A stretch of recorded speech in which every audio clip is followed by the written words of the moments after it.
할렐루야. 네, 먼저 이 시간에도 하나님을 예배한 우리 성도들에게 오늘 사도 바울이 경험했던 주님의 은혜가 꼭 함께 할 수 있기를 주의 이름으로 축원합니다. 우리 또 한 주 만에 배웠으니까 우리 인사 한번 하고 하나님의 말씀 나누면 좋을 것 같습니다. 주 이유를 바라보시면서 주님의 이름으로 사랑하고 축복합니다. 은혜 받는 시간 되십시오라고 우리 인사 한번 하고 하나님의 말씀 나누겠습니다. 주님의 이름으로 사랑하고 축복합니다. 은혜 받는 시간 되십시오. 주님의 이름으로 사랑하고 축복합니다. 은혜 받는 시간 되십시오. 네, 오늘은 함께 읽었던 말씀은 갈라디아서 6장 1절에서 10절 말씀을 통해 성경 인물 시리즈 86번째 시간입니다. 그리고 사도 바울에 대해서 5번째 함께 나누려고 합니다. 제가 설교 제목을 사도 바울 5번째 예수님의 방법대로 살아가야 합니다라고 정했는데요. 제가 이제 가만히 살펴보니까 성경 인물 시리즈를 설교하기 시작한 데가 2022년 하반기부터인 것 같아요. 중간에 다른 일들이 있어서 계속하지 못했지만 얼추 따져보면 만 2년이 넘는 시간 동안 인물에 대해서 계속해서 여러분과 매주일 말씀을 나눴거든요. 그리고 이제 막바지에 달아가고 있고 제가 다른 것도 기도하면서 준비하고 있는데요. 아무튼 저는 우리 성도들이 매주일마다 이렇게 성경 인물들에 대한 말씀을 나누면서 중요한 한 가지를 꼭 기억하셨으면 좋겠습니다. 그게 무엇이냐면 우리가 매주 성경 인물들을 나누면서 여러분들은 그 인물들에게 집중하는 것이 아닙니다. 우리가 나누게 되는 인물들을 통해서 그들의 삶을 지키시고 이끌어 가시고 그들의 삶의 고난 중에도 그들의 삶을 새롭게 빚어가시고 세워가시는 하나님께, 예수님께 집중하셔야 한다는 겁니다.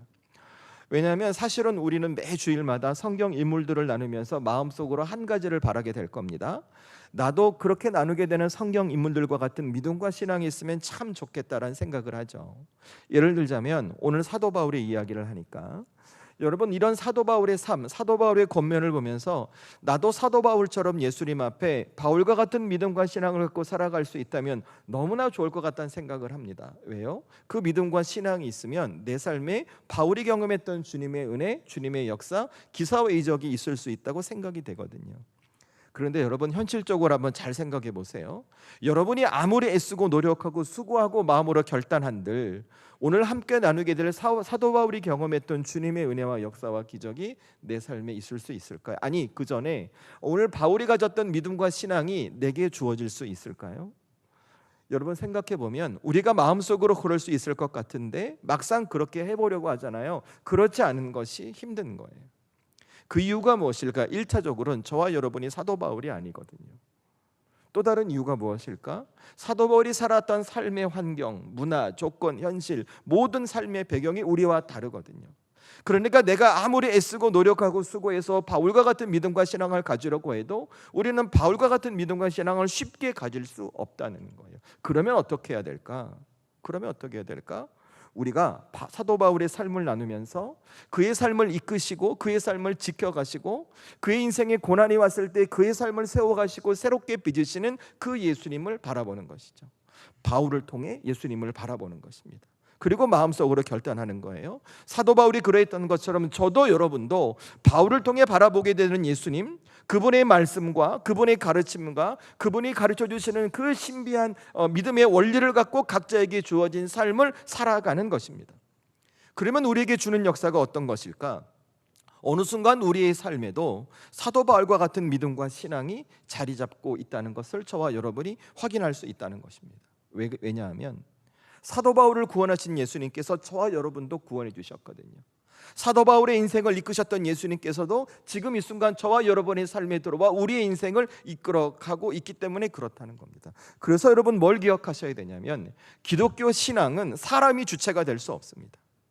어떤 사람의 노력, 어떤 사람의 수고, 어떤 사람의 헌신, 어떤 사람의 열심을 통해 하나님이 주시는 구원과 은혜의 삶, 그 삶의 변화가 우리에게 주어지는 것이 아니라는 겁니다.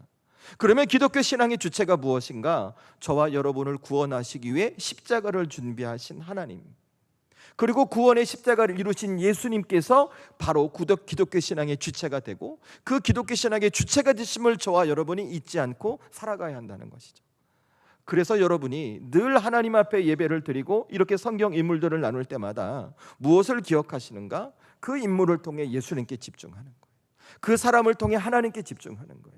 그 예수님과 그 하나님을 바라보고 그분이 뭐라고 말씀하시는지, 그분의 뜻이 무엇인지, 그분의 가르침이 무엇인지, 그렇게 그분과 함께 믿음의 삶을 살아낼 때 우리가 부족해도 부족한 우리의 삶을 붙드시는 은혜, 사도 바울이 그랬던 것처럼 그의 삶을 이끌어 가시는 살아계신 주님의 능력이 우리 삶에 나타나게 되는 것이죠.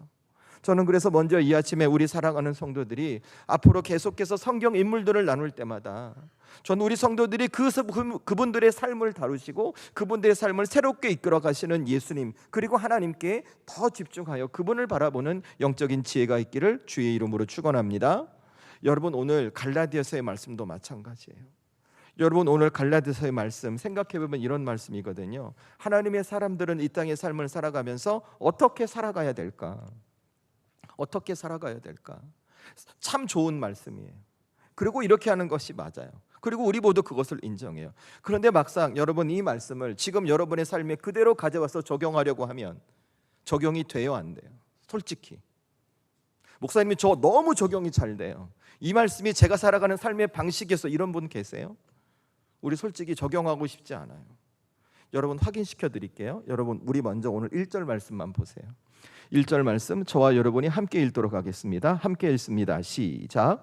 형제들아, 사람이 만일 무슨 범죄한 일이 드러나거든 신령한 너희는 온유한 심령으로 그러한 자를 바로잡고 너 자신을 살펴보아 너도 시험을 받을까 두려워하라. 아멘. 여러분, 이 말씀 보면 신령한 자들은 형제 중에 잘못된 일이 있으면 온유한 심령으로 그를 살피래요. 이 말씀이 예수님의 가르침인데 이 말씀을 딱 보면 우리에게 어디서부터 덜거덕 걸려요? 이 말씀 보면 이 말씀 앞에 있는 신령한 너희는, 내가 나를 생각해 볼 때 내가 신령하지 않은 것 같아요. 여러분, 신령한 것이 뭘까요? 오해하시면 안 돼요. 우리 뭐 전설의 고향 뭐 이런 거에 뭐 이렇게 호수가 있고 무슨 저수지 같은 데서 안개가 피어나와서 이렇게 뿅 하고 이런 게 신령한 게 아니에요. 여러분, 성경에서 말하는 신령한 것은 영적인 것을 말하는 거예요. 영적인 것을 말하는 것은 뭘 뜻하냐면 하나님과 가까운 사람을 말하는 거예요. 그래서 하나님과 가깝기 때문에 하나님의 뜻과 하나님의 말씀과 하나님의 가르침대로 살아가는 사람을 영적인 사람, 신령한 것이라고 말해요. 그러면 그 신령한 자들이 누굴까요? 저와 여러분이죠. 예수님의 십자가로 구원받았으니까. 그런데 우리가 어떻게 살아가냐면 우리의 형제 중에 우리 옆에 있는 누군가가 범죄한 사람이 있다면 그를 온유한 심령으로 바로잡아야 한다고 말하는 거예요. 여러분, 솔직히 우리에게 이해해 봅시다. 이 말씀 이렇게 살아갈 수 있기 쉬워요, 안 쉬워요? 쉬워요, 안 쉬워요? 권사님, 쉬워요, 안 쉬워요? 안 쉬워요. 왠 줄 아세요? 여러분, 예컨대 한 번쯤 다 그런 경험 있을 것 같아요. 내가 어릴 때 가게에서 뭐 도둑질하다가 걸렸어요. 그렇죠. 우리 자녀가 도둑질하다가 이렇게 걸렸어요. 그래서 이렇게 왔어요. 그러면 여러분, 온유한 심령으로 얘야 왜 그랬니? 너 이것이 먹고 싶었구나. 엄마 아빠가 사줄 건데 왜 그랬어라고 온유한 심령으로 타이르세요? 아니면 일로 와. 어디서 도둑질이야. 종아리 걷어 엎드려 뻗쳐. 눈물 쏙 빠지게 따끔하게 혼내세요. 전자예요, 후자예요? 우리 다 후자예요. 왜요? 바늘 도둑이 소도둑 되니까. 도둑질하면 어렸을 때 눈물 쏙 빠지게 혼내고 가르쳐서 다시는 그 짓 못하게 하는 것이 우리의 방법인 거죠. 우린 그렇게 배웠고 그렇게 살아왔다는 거예요. 그런데 여러분, 예수님께서 뭐라고 말씀하세요? 내 형제 중에, 하나님을 믿는 사람은 내 형제 중에, 가족 중에 그런 사람이 있으면 어떤 심령으로? 온유한 심령으로 하라는 거예요. 내게 불편해요, 그렇죠? 내게 어려워요, 힘들어요. 왜요? 내가 그렇게 살지 않았기 때문에. 2절 말씀도 보세요. 함께 읽습니다. 시작. 너희가 짐을 서로 지라 그리하여 그리스도의 법을 성취하라. 여러분, 이게 뭘까? 우리 삶에, 우리 가정에 혹은 우리 교회 공동체 안에 어떤 문제가 있어요. 어떤 상황이 생겼어요. 그런데 그 문제가 생길 때 어떻게 하라고요? 공격하고 지적하고 왜 그래서 평가하지 말고 그 문제 속에 들어가서 내가 대신 그 짐을 져주라는 거예요. 여러분, 그거 쉬워요, 안 쉬워요? 우리 교회 안에서 왜 저렇게 해? 저 사람 왜 저러는 거야? 아, 정말 이런 말하기는 쉽죠. 그런데 그것을 본 내가 그 안에 들어가서 그 짐을 지는 것 쉬워요, 안 쉬워요? 안 쉬워요. 왜? 내가 그렇게 안 살았거든요. 여러분, 또 보세요. 밑에 4절 말씀도 보세요. 제가 읽습니다. 각각 자기의 일을 살피라. 그리하면 자랑할 것이 자기에게 있어도 남에게 있지 아니하리니. 아멘. 이게 무슨 말인가? 너희 삶에 어려움이 있을 때 다른 사람과 비교하지 말고 그동안 하나님께서 베풀어 주신 은혜가 있으니 삶을 돌이켜 찾아보라는 거예요. 여러분 이것도 한번 우리에게 적용해 보십시다. 지금 우리의 가정이 무너질 것 같아요. 지금 내 인생이 망할 것 같아요. 지금 기회가 더 이상 없은 절망의 상황에, 그런데 그 순간 내 인생을 맞아, 그래, 하나님께서 나를 구원해 주셨고 내게 은혜 주셨고 내 삶을 붙들고 계셔, 이렇게 다시 돌이키며 살아갈 수 있어요? 은혜의 조건 찾을 수 있어요? 쉽지 않아요. 여러분 더 힘든 거 뭔지 아세요? 6절 보세요. 제가 읽습니다. 가르침을 받는 자는 말씀을 가르치는 자와 모든 좋은 것을 함께 하라. 아멘. 제가 여러분에게 하나님 말씀을 이렇게 전하고 있잖아요. 여러분은 살면서 뭐 좋은 거 있잖아, 다 저와 함께 하셔야 돼요. 불편해요? 안 불편해요? 같이 사는 사람도 불편해요. 하물며 저도 불편해요. 그죠? 그뿐만이 아니에요. 여러분 다 읽진 않았지만 7절, 8절, 9절, 10절 말씀도 다 마찬가지. 성경에 기록된 하나님의 말씀, 하나님의 사람으로 살아갈 그것들이 모두 맞아요. 그런데 그것을 내 삶에 받아들이고 적용하고 그렇게 살아가기가 너무나 힘들고 불편할 거예요. 그거 왜 그럴까요? 우리가 그동안 그렇게 살지 않았거든요. 내가 예수님을 믿었어도 지금껏 내가 살아왔던 삶의 방식이 세상의 방식이었거든요. 내가 예수님께서 말씀하신 그 예수님의 방법대로 내 인생을 살아오지 않았기에 오늘 예수님의 말씀이 내게 익숙하지 않은 거예요. 내가 그렇게 하고 싶어도 되지 않는 거예요. 그래서 여러분이 뭘 보셔야 되냐면, 저와 여러분이 이 말씀을 통해, 그러면 이 사도 바울을 통해 말씀하시는 그 예수님께 집중하고 하나님께 집중해서 그 예수님께서 바울을 통해 지금 나에게 무엇을 말씀하고 싶으신 것인가, 내가 무엇을 깨닫기를 바라는 것인가를 여러분이 보셔야 한다는 거예요. 자, 그러면 다시 오늘 말씀은 제가 방금 정리해 드렸던 내용을 생각해 보세요. 오늘 예수님께서 바울을 통해 우리에게 어색하고 불편하고 조금은 힘든 것 같은 일 하라고 말씀하셨어요. 예수님께서 그렇게 말씀하신 의도와 목적이 뭘까요? 예수님께서 이렇게 말씀하신 의도와 목적이 뭘까요? 여러분, 우리의 삶의 방식을 바꾸라는 거예요. 삶의 방식을. 지금껏 내가 익숙하고 내가 편한 대로 살아왔던 삶의 방식이 아니라, 이젠 저와 여러분이 예수님의 십자가로 구원받은 하나님의 자녀니까 이젠 세상의 방식을 버리고 예수님께서 정해주신 방법대로 우리의 삶을 살아가라고, 삶의 방식을 바꾸라고 말씀하시는 거예요. 왜요? 우리가 그렇게 삶의 방식을 바꾸고 살아가야 예수님께서 우리를 구원하신 목적대로 우리의 삶이 하나님께 주시는 복의 삶이 될 수 있거든요. 하나님이 이끄시는 은혜의 삶이 될 수 있거든요. 그러니까 지금 여러분 어떤 말을 하고 계시냐면, 지금 예수님은 바울을 통해 우리를 설득하고 계시는 거. 얘들아, 너희의 삶의 방식을 바꿔야 해. 너희가 하나님의 자녀이기 때문에 이 땅의 삶을 살아며 네가 살아왔던 생각, 판단, 경험, 지식 모든 것 내려놓고 이제 세상의 방식을 내려놓고 내가 정한 방식대로 너희의 삶을 바꿔가길 애쓰고 노력하고 수고해야 돼. 그래야 내가 너희를 위해 준비한 은혜와 능력과 신실함이 너희 삶에 이루어지는 거야 라고 예수님 우리를 설득하는 것이죠. 그리고 그 설득에 당한 사람이 누구였던가? 바로 사도 바울이었어요. 여러분, 우리 지난주 나눴던 약할 때 강함 되시는 은혜 한번 더 이렇게 생각해 보세요. 고린도후서 12장 가면 사도 바울이 이렇게 말해요. 예수님 때문에 자신은 약함을 자랑한대요. 일반적인 상식으로 우리의 약함이 누군가에게 자랑이 될 수 있어요, 없어요? 대답해 주세요. 있어요, 없어요? 안 돼요. 될 수 없어요. 바울이 또 뭐라고 얘기하는가? 자신이 예수님을 전하면서 당했던 능욕과 궁핍과 박해와 곤고가 자기는 기쁘대요. 여러분, 인생 살면서 능욕과 곤고와 박해와 그 괴로움이 어떻게 내게 기쁜 일이 될 수 있어요? 우리에게 그거 오면 절망과 절대 기쁜 일이 될 수 없어요. 근데 바울은 그렇대요. 나는 예수님 때문에 내 약함을 자랑하고, 나는 예수님 때문에 내가 당한 능욕과 궁핍과 박해와 곤고를 기뻐한대요. 어떻게 바울은 그런 고백을 할 수 있었을까? 그가 예수님의 설득을 받아들였거든요.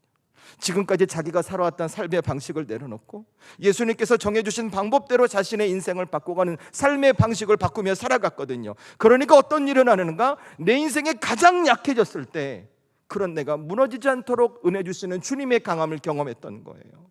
예수님 때문에 능욕을 받고 궁핍을 받고 박해와 곤고를 경험했을 때 예수님께서 제 삶을 붙들어 주시면서 그 위기를 극복해 하시는 주님의 능력이 바울에게 경험됐던 거예요.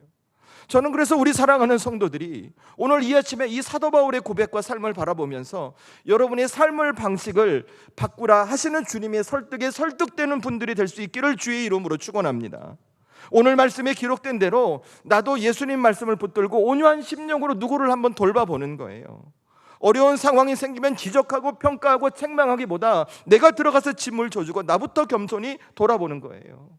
다른 사람과 비교하지 말고 늘 믿음의 책임을 다하고 가르치는 것 좋은 자와 함께 나누고 성령을 따라 행하고 심을 것을 심고 그렇게 선을 행하며 하나님의 때를 기다리는 믿음의 사람으로 여러분의 삶을 살아가는 거예요. 그러면 무엇이 주어지는가? 바울에게 주셨던 은혜가 여러분의 삶에 임해요. 바울이 갖고 있던 믿음과 신앙이 여러분의 믿음과 신앙이 된다는 것입니다. 저는 그래서 우리 사랑하는 성도들이 다시 한번 오늘 이 바울의 삶을 기억하며 이 예수님의 설득에 여러분의 설득을 당하시고 여러분의 삶의 방식을 예수님의 방식대로 바꾸는 분들이 될 수 있기를 주의 이름으로 축원합니다. 그래서 여러분, 우리가 무엇을 기억해야 될까? 오늘 이 말씀을 통해 우리의 삶을 예수님의 방식으로 바꿔가고 예수님의 방법대로 살아가고 지켜가고 잊지 말아야 할 신앙의 원칙, 제가 3개 말씀드릴 거예요. 첫 번째, 뭘 기억하시냐면, 여러분, 예수님이 정하신 방법이 내 삶의 최선임을 잊지 마세요. 여러분, 우리가 이 땅 가운데 천국 백성으로 이 세상에서 가장 잘 살 수 있는 방법이 뭔 줄 아세요? 내가 기도하고 간구하고 내가 바라는 것을 하나님께서 주시는 것이 아니라 그냥 하나님의 것이 내 것이 채워지는 게 가장 잘 살 수 있는 방법이에요. 왜냐하면 우리를 구원하신 하나님께서 아버지 되시기 때문에 그래요. 우리를 구원하신 신랑 되신 그 예수님께서 신랑 되시기 때문에 그래요. 여러분, 마치 이것이 무엇과 같냐면 부모가 자녀에게 가장 좋은 것을 주시는 것과 같은 이치예요. 아마 이 중에 대부분은 부모로 살아가실 거예요. 여러분의 자녀들이 나에게 어떤 것을 요구할 때 여러분 아무거나 막 주세요? 아무거나 막 해줘? 아니요, 그렇지 않죠. 요즘 부모는 더해요. 젖병 하나서부터 별것 어떤 재료로 올가닉이라고 들어보셨어요? 그죠? 옛날에 그런 게 어디 있어요? 그냥 숟가락에다 이렇게 엄마 먹었던 거 주고, 그죠? 왜 그럴까요? 부모거든요. 가장 좋은 것으로 가장 좋은 삶이 될 수 있도록 돕고 싶은 부모의 마음과 사랑이거든요. 그래서 자녀는 부모의 마음을 잘 따르면 돼요. 그러면 부모가 하고 있던 좋은 것이 자녀에게 채워져요. 그래서 삶이 풍성해집니다. 여러분, 이거 기독교 신앙도 똑같아요. 오늘 예수님께서 말씀하신 이 갈라디아서 말씀을 보면 예수님은 바울을 통해 하나님의 사람들이 어떤 삶의 행동을 갖고 살아갈지를 말씀해 주세요. 그것이 1절부터 8절까지 쭉 기록되어 있어요. 제가 몇 가지 말씀드렸죠. 온유한 심령으로 누군가를 돌보고 서로 짐을 지고 자기 자신을 겸손히 돌아보며 남과 비교하지 말고 성령을 따라 행하고, 이렇게 쭉 나와요. 그런데 여러분이 이 1절부터 8절까지 모든 행위들을 예수님께서 한 문구로 정해주시는 게 있어요. 그게 뭘까? 그 말씀이 9절 말씀에 나와요. 9절 말씀 저와 여러분이 함께 읽도록 하겠습니다. 오늘 말씀 갈라디아서 6장 9절 말씀 함께 읽습니다. 시작. 우리가 선을 행하되 낙심하지 말지니 포기하지 아니하면 때가 이름에 거두니라. 아멘. 자, 9절 앞에 보면 1절부터 8절까지 행하는 모든 것들을 뭐라고 예수님께서 설명하고 계세요? 선한 것이라고 말씀하세요. 선을 행하라라고 말씀하시는 거예요. 여러분, 이것 그래서 여러분이 뭘 아셔야 되냐면 예수님께서 성경을 통해 말씀하신 선한 것이 무엇인지 그 선에 대한 개념이 여러분에게 명확하셔야 돼요. 여러분, 우리에게 선한 거다면 어떻게 이해하고 받아들여져요? 이 세상에서 말하는 선한 것 생각나죠? 그래서 착하고 정직하고 좋은 것이 선한 것이라고 우리에게 생각해요. 그죠? 그런데 그 선한 것 틀린 거 아니에요. 물론 맞아요. 그런데 예수님이 말씀하신 선한 것과 세상에 선한 것은 달라요. 여러분, 설명드리면 이 세상에 선한 것은 기준이 사람이에요. 사람. 그러니까 사람이 정한 어떤 윤리와 도덕과 가치의 기준이 돼서 사람에게 좋고 사람에게 정직하고 사람에게 착한 것이면 선한 것이라고 말할 수 있어요. 그래서 여러분, 세상에 선한 것은 어떤 때는 선한 것이 되지만 어떤 때는 선한 것이 되지 않아요. 여러분, 예컨대 선의의 거짓말 들어보셨죠? 선의의 거짓말. 내가 누군가를 위해서 거짓말을 했어요. 그걸 선의의 거짓말이라고 말하죠. 그죠? 선의의 거짓말이 선한 거예요, 악한 거예요? 선한 거예요? 생각해 보세요. 선한 거예요, 악한 거예요? 그죠? 거짓말 자체는 악한 것인데 누군가를 위해서 거짓말한 거지 이것을 악한 것이라고 말할 수도 없고, 이거 참 애매하잖아요. 상황을 생각해 보면 세상의 선이 이렇다는 거예요. 세상에서는 어떤 때는 선한 거예요, 어떤 때는 선하지 않은 거예요. 그런데 예수님, 하나님 앞에 서는 그렇지 않아요. 가만히 생각해 보면 예수님 앞에, 하나님 앞에 서는 우리에게 너무나 간단해요. 왜냐하면 하나님께서 하라 하시면 하는 것이 선이거든요. 예수님께서 하지 말라 하시면 안 하는 것이 선이거든요. 여러분, 예컨대 우리 구약 성경 보면 이스라엘의 통일 왕국 이룬 다윗이 다윗 성을 짓고 나서 하나님 앞에 뭘 하기를 소원하고 간구해요? 성전 짓기를 간구해요. 자, 우리의 기준으로 해보면 하나님 앞에 성전을 짓는 다윗의 선택이 선한 거예요, 악한 거예요? 선한 거예요. 그런데 하나님 뭐라고 하셨어요? 다윗 안 돼, 너 짓지 마. 너에게는 지을 수 없어. 너에게는 자격이 안 돼. 이렇게 못 짓게 하셨어요. 그 다윗이 어떻게 해요? 하나님 그래도 제가 지어야죠. 자기 고집대로 했어요? 아니면 하나님 말씀에 순종해서 말씀대로 하지 말라고 하니까 안 했어요? 안 했죠. 그래서 다윗이 선한 왕인 거예요. 만약에 반대로 하나님 그래도 제가 해야 될 것 같아요, 제가 이렇게 하는 것이 맞아요 라고 하고 자기가 성전을 지었다면 그는 선한 왕이 될 수 없죠. 악한 왕이죠. 왜? 그는 하나님의 말씀에 순종하지 않는 불순종의 죄를 지었으니까. 그래서 여러분, 하나님 앞에 선한 것이 무엇이라면 하나님께서 말씀하셨을 때 그것이 내게 맞지 않고 이해가 되지 않고 납득이 되지 않더라도 하나님께서 선한 것을 이룰 것을 믿고 그 말씀대로 행하는 것이 선한 것임을 여러분이 아셔야 된다는 거예요. 여러분, 오늘 말씀도 마찬가지. 오늘 사도 바울도 그렇고 다윗도 그랬어요. 제가 방금 다윗 말씀드렸으니까 여러분, 사도 바울의 삶 생각해 보세요. 제가 지난주 말씀드렸죠. 사도 바울은요, 모든 사람이 부러울 만한 조건을 갖고 있었어요. 그가 베냐민 지파, 로마 시민권, 석학 중에 석학인 가말리엘의 제자, 제가 알기로 엄청 부자였거든요. 그러면 그가 그 모든 것을 예수님 때문에 다 버렸어요. 그러면 여러분, 세상의 기준으로 보면 바울의 삶 망해야 돼요, 안 망해야 돼요? 망해야 돼요. 바울의 삶 실패해야 돼, 안 실패해야 돼요? 거기서 끝났어야 돼요, 연속됐어요? 끝났어야 돼요. 그죠? 근데 성경은 그렇지 않아요. 그렇게 말하잖아요. 바울이 예수님의 것을 받아들이고 그 선한 일을 행할 때 그의 삶이 어떻게 돼요? 복음을 전하러 가요. 복음이 들어가니 사람들이 회심을 해요. 교회 공동체가 생겨나요. 기사와 이적이 생겨나요. 병든 자가 고쳐지고 귀신이 떠나가고 죽은 자가 살아나는 주님의 역사가 그의 행함 가운데 드러나기 시작하는 거예요. 그래서 바울의 입장에서 생각해 보면 바울이 자신의 방식을 버리고 예수님의 방식대로 살아갈 때 사도 바울에게는 바울에게 최선의 것이 주어졌던 거예요. 바꾸어 말하면 예수님의 방법이 바울에게 최선이었던 것이죠. 그래서 오늘 사도 바울이 얘기하는 거예요. 오늘 갈라디아 교회 성도들을 향해 내 삶을 봐라, 나를 봐라. 내가 내 방식을 버리고 예수님의 방법대로 살아갔더니 내 인생이 그랬다. 그러니 너희도 어떻게 살아가야 되는가? 너희의 방식을 버리고 예수님의 방법대로 여러분의 인생을 살아가야 한다. 그러면 너희에게 가장 좋은 것, 가장 최선의 것을 예수님께서 주신다. 이 메시지를 전하고 있는 거예요. 여러분, 이것은 저와 여러분의 삶도 마찬가지예요. 여러분, 우리도 하나님 앞에 선을 행하며 살아가야 돼요. 내 방식을 버리고 내 경험을 버리고 내 지식을 버리고 내 판단을 버리고 예수님께서 말씀하신 예수님의 방법대로 여러분의 인생을 선을 행하며 살아가는 거예요. 그것이 내게 어색하고 불편하고 익숙하지 않고 잘 되지 않더라도 예수님께서 그렇게 하라 말씀하셨으니 그 말씀대로 행하는 선한 인생의 삶이 저와 여러분이 되셔야 한다는 거예요. 그러면 우리에게 주는 은혜가 무엇인가? 바울이 경험했던 은혜, 바울이 갖고 있던 믿음과 신앙이 우리에게 주어지고 다시 주님이 동행하시는 복된 삶이 저와 여러분의 삶이 되는 것입니다. 저는 그래서 우리 사랑하는 성도들이 오늘 이 말씀을 기억하며 여러분이 살아가는 삶의 여정에 예수님의 방법이 내 삶의 가장 최선의 것이구나, 이것을 깨닫고 예수님의 말씀대로 예수님의 방법대로 선을 행하며 살아가는 분들이 될 수 있기를 주의 이름으로 축원합니다. 여러분, 다시 가정으로 돌아가시거든 나 속 속이는 옆에 있는 그분 계시죠? 내 속을 뒤집는 우리 아이 있죠? 예수님 말씀 의지해서 온유한 심령으로 바라보세요. 의구 아니라 주여 저 불쌍한 영혼을 기도하십시오. 여러분, 직장에서 교회 공동체에서 혹은 나를 힘들게 하고 나를 믿게 하는 어떤 분 대상 있죠? 그죠? 다시 온유한 마음으로 바라보세요. 내가 대신 짐을 져주세요. 성령을 따라 행하세요. 겸손히 믿음의 삶을 살아가 보세요. 그런 변화된 선택에 우리 주님께서 여러분을 통해 일하시는 거예요. 그것이 주님의 역사예요. 저는 여러분을 통해 이 주님의 역사가 일어날 수 있기를 주의 이름으로 축원합니다. 그래서 두 번째, 선을 행하다가 예수님을 꼭 바라보시라는 거예요. 여러분, 오늘 사도 바울이 예수님께서 바울을 통해 두 번째로 무슨 말씀을 해주시냐면 다시 9절 보세요. 9절 말씀 제가 읽습니다. 눈으로 따라오세요. 우리가 선을 행하되 낙심하지 말지니 포기하지 아니하면 때가 이름에 거두리라. 아멘.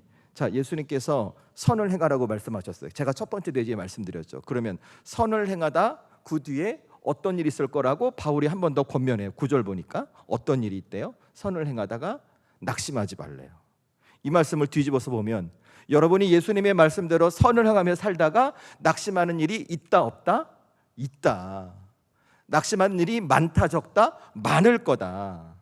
그래서 중요한 게 뭔지 아세요? 여러분의 마음을 지키는 거예요. 자, 낙심이 어디에 올까요? 낙심이 우리의 마음에 오거든요. 내가 마음이 무너지면 아무것도 할 수 없거든요. 여러분, 예컨대 우리 주변에 흔히들 볼 수 있잖아요.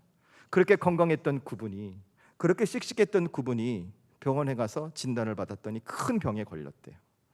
그랬던 분이 다음 날 되면 어떻게 돼요? 들어 누워서 밥도 못 먹고 움직이지도 못하고 아직 아무것도 결정되지 않았는데 그냥 당장 죽을 것처럼 그러고 있죠. 왜 그럴까요? 그 질병으로 인해 마음이 무너졌거든요. 그 마음에 낙심이 찾아왔거든요. 그래서 그런 거예요. 여러분, 이것은 우리가 주님 앞에 살아가는 선한 행실의 삶, 여러분이 어떤 삶의 자리에서 사역에 대해서 감당하는 그 믿음의 사역과도 마찬가지예요. 우리 각자에서 가정과 직장을 잘 지켜갑니다. 혹은 직장 교회에서 맡겨진 직분을 갖고 사명을 잘 감당해 갑니다. 내가 예수님의 방법대로 믿음의 삶을 살아가고 그렇게 성실하게 살아가는데 어느 순간 내 마음에 뭐가 오는가? 낙심이 와요. 그 자리를 포기하고 싶게 만드는 거예요. 그 큰 어려움이 뭔지 아세요? 어떤 고난의 상황, 환난의 순간도 있겠지만 가장 큰 요인이 뭔가? 사람이에요. 사람 때문에 상처받아요. 그렇게 잘했던 그분이 누군가가 어느 순간 얼굴이 변해서 레이저를 쏘고, 우리 교회는 그런 분 없어요. 제가 보니까 제가 지난 5년 동안 한 번도 못 봤어요. 그런 분. 우리 교회는 그런 분이 없어요. 근데 다른 데 가면 자기의 마음이 안 맞는다고 그냥 불쑥불쑥 하시면서 막 감정을 다 드러내시고 더 이상 말하면 안 될 것 같아요. 아무튼 그런 일들이 있어요. 그게 뭔지 아세요?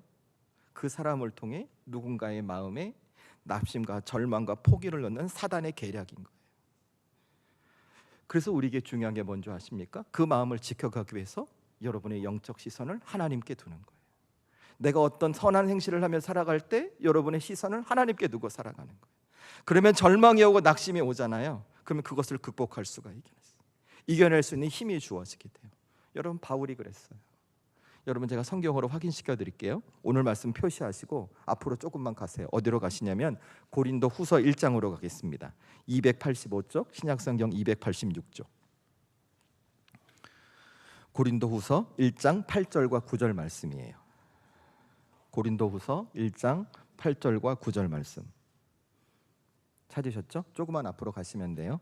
함께 읽습니다. 고린도후서 1장 8, 9절 말씀 함께 읽습니다. 시작. 형제들아, 우리가 아시아에서 당한 환난을 너희가 모르기를 원하지 아니하노니 힘에 겹도록 상한 고난을 당하여 살 소망까지 끊어지고 우리는 우리 자신이 사형 선고를 받은 줄 알았으니 이는 우리로 자기를 의지하지 말고 오직 죽은 자를 다시 살리시는 하나님만 의지하게 하심이라. 아멘. 여러분, 이 말이 뭘까? 바울이 그가 예수님의 방법대로 살아가면서 큰 고난을 당했다. 그래서 살 소망이 끊어졌대요. 마음에 낙심이 되고 절명이 와서 포기하는 순간이 왔다는 거예요. 그런데 깨닫고 보니까 그것을 해결할 수 있는 방법이 무엇인가? 내가 하나님을 바라보고 하나님을 의지했을 때 그 고난과 절망의 낙심을 이겨낼 수 있었다고 바울이 말하는 거예요. 여러분, 바울에게 이런 고난이 한 번만 있었을까? 아니에요. 성경 2장만 넘기시면 고린도후서 4장 나와요. 그죠? 4장 8, 9절도 보세요. 고린도후서 4장 8, 9절 말씀. 제가 읽습니다. 눈으로 따라오세요. 안 보이시는 분들 앞에 스크린 보셔도 돼요. 제가 읽습니다. 우리가 사방으로 우겨쌈을 당하여도 쌓이지 아니하며 답답한 일을 당하여도 낙심하지 아니하며 박해를 받아도 버림받지 아니하며 거꾸로 뜨림을 당하여도 망하지 아니하고. 지금 바울이 아까 경험했던 고난을 또 당한 거예요. 우겨쌈을 당하고 거꾸로 뜨림을 당하고 망할 것 같은 삶의 기가 그에게 또 온 거예요. 그런데 그것을 어떻게 극복했는가? 그 아래 13절 14절 저와 여러분이 함께 읽습니다. 고린도후서 4장 13절 14절 말씀 함께 읽습니다. 시작. 기록된 바 내가 믿었으므로 말하였다 한 것 같이 우리가 같은 믿음의 마음을 가졌으니 우리도 믿었으므로 또한 말하노라. 주 예수를 다시 살리시니가 예수와 함께 우리도 다시 살리사 너희와 함께 그 앞에 서게 하실 줄을 아노라. 아멘. 무슨 말일까? 바울이 믿었다는 거예요. 예수님을 살신 주의 성령께서, 그 예수님께서 내 삶을 붙들고 계시고 나와 함께 계심을 믿고 끝까지 고난의 순간에도 어떻게 했다고요? 예수님을 의지했다는 거예요. 자, 고린도후서 방금 1장의 이야기, 4장의 이야기 공통점이 뭐예요? 바울에게 큰 환난이 왔어요. 큰 낙심이 왔어요. 절망이 왔어요. 그런데 그가 어떻게 극복해요? 자기의 시선을 예수님께 둠으로, 자기의 시선을 하나님께 둠으로 그의 삶의 절망과 낙심을 이기는 하늘의 은혜가 임했다는 거예요. 여러분, 이것은 저와 여러분의 인생도 마찬가지예요. 우리가 오늘 하나님의 말씀을, 예수님의 말씀을 듣고 우리의 삶을 예수님의 방법대로 살아갈 때 우리 삶에도 분명히 낙심이 올 거예요. 어떤 사람 때문에, 어떤 이유 때문에, 어떤 조건 때문에, 환경 때문에. 그래서 내가 선함으로 이랬는데 오해받는 일이 생기고, 내가 이만큼 했는데 하나님이 응답하지 않는 것 같고, 그래서 이 자리를 포기하고 떠나고 싶은 속에서 불같은 화가 치밀하게 오르게 될 거예요. 그런데 그때 여러분이 그 순간 어떻게 하시는가? 여러분의 시선을 나를 힘들게 하고 나를 절망에 빠뜨리는 낙심의 조건을 보지 말고 다시 하나님을 바라보는 거예요. 다시 예수님을 바라보는 거예요. 그리고 그 예수님께서 내 인생을 붙들고 있음을 믿고 여러분이 지켜야 할 믿음의 자리를 지키는 거예요. 여러분이 가야 할 길을 다시 걸어가게 되는 거예요. 그러면 우리 주님께서 어떻게 하시는가? 사도 바울에게 주셨던 것처럼 우리의 절망과 낙심과 근심을 해결할 수 있는 하늘의 힘과 능력을 허락해 주시는 거예요. 저는 그래서 우리 사랑하는 성도들이 오늘 이 말씀을 기억하며, 여러분이 선을 행하다 누구에게 시선을 돌리는가? 예수님께 시선을 고정하고 돌리고 여러분의 낙심을 이겨내는 분들이 될 수 있기를 주의 이름으로 축원합니다. 여러분, 우리는 그 낙심과 고난과 절망이 예수님을 만나고 경험하는 기회라는 것을 잊지 마셔야 돼요. 그러니 여러분, 포기하지 마십시오. 주저하지 마십시오. 다시 주님 바라보고 용기 내어 여러분의 삶을 살아가십시오. 그래서 마지막 세 번째, 제가 부탁드리고 싶은 것이 이거예요. 우리의 시간과 하나님의 시간이 다름을 인정하시라는 거예요. 여러분, 다시 9절 말씀을 보시면 좋겠어요. 다시 갈라디아서 6장 9절 말씀을 보면 좋겠습니다. 다시 돌아오세요. 우리 9절 말씀 한 번 더 읽습니다. 갈라디아서 6장 9절 말씀 함께 읽습니다. 시작. 우리가 선을 행하되 낙심하지 말지니 포기하지 아니하면 때가 이름에 거두리라. 아멘. 여러분, 오늘 사도 바울, 예수님께서는 바울을 통해 하나님의 사람들이 어떻게 살아야 할지를 말씀해 주셨어요. 첫 번째, 선을 행하래요. 두 번째, 낙심하지 말래요. 그리고 세 번째 뭐라고 말씀하세요? 9절 보니까 포기하지 말래요. 때가 이르면 거둘 거라고 말씀해 주시는 거예요. 저는 이 말씀을 묵상하면서 이런 생각이 들었어요. 아, 우리의 시간 속에 우리가 정한 때와 하나님이 정하신 때가 다르구나. 즉, 우리의 시간과 하나님의 시간이 다르다는 것을 인정해야겠구나. 그래서 우리가 가져야 할 신앙의 태도가 무엇인가? 내가 정한 시간에 내가 정한 것이 이루어지지 않더라도 하나님이 정하신 시간과 하나님의 때가 있으니 어떤 상황 속에 첫 번째, 조급해하지 말 것, 두 번째, 불안해하지 말고 각각 내게 주어진 믿음의 삶을 살아가야겠구나라고 깨달았어요. 여러분이 그렇게 살아가셔야 돼요. 여러분, 잘 생각해 보세요. 내가 하나님 앞에 믿음 지키고 살아갈 때 왜 자꾸 포기하게 될까요? 왜 포기하게 될까요? 지금 이루어지지 않으면 안 될 것 같은 조급함이 내 마음을 막 누르거든요. 지금 하나님이 응답해 주시지 않으면 안 될 것 같은 그 불안한 마음이, 그 의심의 마음이 내 심령을 막 누르거든요. 그러니까 포기하는 거예요. 뭘 포기할까요? 하나님의 사람으로 살아갈 믿음의 자리를 포기해요. 바른 믿음과 신앙을 포기하고 어떻게 가요? 세상을 향해 가버리는 거예요. 나 교회 안 나가. 예수님 말씀 필요 없어. 아주 어리석은 모습. 여러분, 이거 아셔야 돼요. 하나님은 우리가 정한 시간 속에 계시는 분이 아니에요. 하나님은 이 세상을 창조하셨어요. 우리가 정한 시간 너머에 계시는 분이에요. 그래서 우리가 우리의 시간과 하나님의 시간이 다름을 인정하고 살아갈 때 하나님은 우리에게 가장 좋은 시간, 가장 좋은 때에 가장 선한 것을 우리 삶에 허락해 주시는 거예요. 왜요? 그분이 우리 아버지 하나님이기 때문에. 그래서 지금 당장 우리 성도들이 오늘 이 말씀을 보며 기억할 것이 무엇인가? 내가 하나님 앞에 선을 행할 수 있어요. 그리고 때론 낙심이 될 수 있어요. 그런데 그런 하나님의 선함 가운데 역사가 드러나지 않더라도 여러분은 조급해하지 않는 거예요. 의심하지 않는 거예요. 끝까지 바른 믿음과 신앙을 지켜 예수님의 말씀대로 살아감으로 여러분의 삶에 하나님의 때와 하나님의 선한 것을 이루는 복된 삶이 되시라는 거예요. 여러분, 이 믿음의 결단이 있기를 주의 이름으로 축원합니다. 누구처럼요? 아브라함처럼. 아브라함은 25년 기다렸어요. 아들 낳으려고. 누구처럼요? 요셉처럼요. 요셉은 하나님이 꾸어주시는 꿈을 꾸고 인생의 바닥으로 떨어졌어요. 그가 13년의 시간을 기다렸어요. 여러분, 사도 바울도 마찬가지예요. 사도행전 16장에 가시잖아요. 바울이 하나님, 저 이제 아시아에 가서 복음 전할래요 그랬더니 성령께서 안 돼, 가지마, 기다려 이러시는 거예요. 바울이 어떤 줄 아세요? 아, 하나님의 때가 아니구나, 기다려야지. 때가 되니까 어떻게 한 줄 아세요?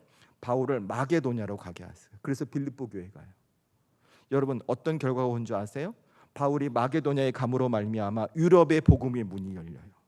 역사로 보면 그렇게 복음이 들어가 영국에서 기독교 신앙이 창대합니다. 그리고 어디로 가요? 미국으로 가요. 그리고 그 기독교 신앙이 어디로 와요? 지금부터 100여 년 전에 대문교에 들어와요. 여러분이 복음을 듣고 예수님 영접하고 지금 하나님의 자녀로 하나님을 예배할 수 있었게 되는 거예요. 여러분 거슬러 올라가 보면 하나님의 시간과 나의 시간이 다름을 인정하고 하나님의 때를 기다리며 포기하지 않았던 바울의 선택이 결국 저와 여러분을 구원하는 주님의 도구로 쓰였던 거예요. 저와 여러분도 인생이 다르지 않을 거예요. 여러분 혹시 오늘 하나님을 예배한 우리 성도들 중에 왜 내게는 응답이 없지? 왜 내게는 이렇게 침묵하시지? 내가 이렇게 살아도 내 삶은 왜 그렇지? 라고 하는 그 마음 가운데 불안함과 조급함이 있으십니까? 여러분 지금까지 그래 오셨고 지금도 잘하고 계세요. 지금까지 잘해 오셨으니까 다시 나의 시간과 하나님의 시간이 다름을 인정하시고 여러분이 주어진 인생에서 믿음 지키고 신앙 지키며 하나님의 사람으로 다시 여러분이 거야 할 길을 그 예수님의 방법대로 살아가십시오. 그렇게 살아갈 때 우리 주님은 여러분의 삶에 가장 좋은 것을 가장 좋은 때에 이루실 수 있는 은혜를 허락해 주실 줄로 믿습니다. 전 우리 살아가는 성도들에게 오늘 이 말씀을 가슴에 품고 선을 행하되 낙심하지 말고 하나님의 시간과 나의 시간이 다름을 인정하고 끝까지 믿음 지키며 살아가는 우리 성도들이 될 수 있기를 주의 이름으로 축원합니다. 말씀을 마무리하겠습니다. 오늘 예수님께서 사도 바울을 통해 우리에게 주시는 메시지는 한 가지예요. 우리의 삶의 방식을 바꾸라는 거예요. 예수님의 방법대로 살아가라는 거예요. 그리고 너희가 은혜 받는 인생이 되라고 말씀하시는 거예요. 여러분 이제 우리 예수님의 방법대로 살아가십시다. 온유한 마음으로 내 옆 사람을 돌보고 서로 짐을 지고 겸손한 모습으로 섬기고 선을 행하고 그렇게 최선을 다하고 성령을 따라 행하는 믿음의 삶을 살아가십시다. 그리고 그 과정에서 우리가 확신하는 거예요. 이 예수님의 방법이 내게 가장 좋은 것임을 다시 확신하고 그런 과정에서 내 삶에 낙심이 올 때 다시 주님 바라보고 믿음 지켜 하나님의 때를 기다리는 사람으로 우리의 삶을 그렇게 살아내십시다. 그렇게 살아갈 때 우리 주님은 반드시 사도 바울을 통해 선한 일을 이루셨다는 것처럼 우리 살아가는 성도들의 삶에도 선한 일을 이루시고 이 땅에 줄 수 없는 하늘의 은혜를 주실 줄로 믿습니다. 전 우리 살아가는 성도들 이번 한 주의 삶이 예수님의 방법대로 살아감으로 하늘의 은혜를 경험하는 복된 우리 성도들의 삶이 될 수 있기를 주의 이름으로 축원합니다. 우리 시간에 함께 기도하시기 전에 이 찬양하고 결단 기도하겠습니다. 왕이신 나의 하나님, 우리 함께 찬양하고 기도하십시다.